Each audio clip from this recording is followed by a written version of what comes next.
ভাই এখানে কি হচ্ছে? আরে ভাই আপনি জানেন না এখানে 500 টাকায় প্রাইভেট গাড়ি পাওয়া যাচ্ছে। আমাদের গ্রামের হালকসার কিনে নিয়ে গেছে মাত্র।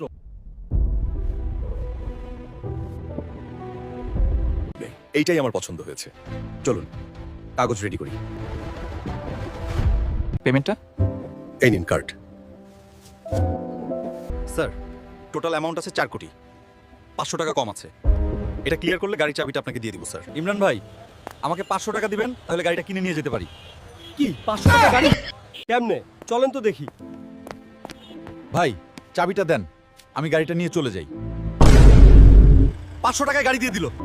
ম্যানেজার সাহেব, এই গাড়িটা আমার পছন্দ হয়েছে, এই গাড়িটাই আমি নিব। কাগজপত্র রেডি করেন, চলেন। স্যার আপনার কাগজপত্র সব রেডি, পেমেন্টটা? এই নিন 500 টাকা। এখন চাবিটা দেন, আমি গাড়িটা নিয়ে যাই। 500 টাকায় গাড়ি? স্যার আপনার কোথায় ভুল হচ্ছে? মাত্র হালক স্যার আমার কাছ থেকে 500 টাকা ধার নিয়ে এই শোরুম থেকেই গাড়ি কিনে নিয়ে গেল। অত কথা আমি জানি না। এই যে 500 টাকা গাড়িটা বুঝাই দেন। স্যার আসুন আমার সাথে, আপনার সব কাগজপত্র আমার কাছেই আছে। আগামীকাল সকালে আপনার ঠিকানায় আমরা আপনার গাড়িটা পৌঁছে দেওয়ার ব্যবস্থা করব। আপনি নিশ্চিন্তে বাড়ি চলে যান। রনি কই তুই? শোন, মারের শোরুমে অফার চলছে, মাত্র 500 টাকায় গাড়ি দিচ্ছে। এখানে আমি একটা অর্ডার করেছি, তোরা তাড়াতাড়ি চলে আয়। ইমরান স্যার, আপনার একটা পার্সেল ছিল। আমি আপনার বাসার সামনে আছি, রিসিভ করে নিন। হালক স্যার, আপনি না থাকলে আমি জীবনে কোনোদিন গাড়ি কিনতে পারতাম না। চলুন, আপনার হাত ধরেই আমি গাড়িটা নিব। চলুন স্যার। এই বক্সে হয়তো গাড়ির চাবি পাঠিয়ে দিছে, বুঝলেন স্যার?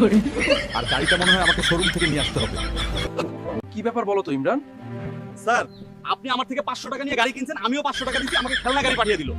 বন্ধুরা এ থেকে কি শিক্ষা পেলে বলো তো? এটাই যে ভাবিয়া করিও কাজ, করিয়া ভাবিও না। এমন শিক্ষণীয় ভিডিও পেতে চাইলে সাবস্ক্রাইব করে দাও।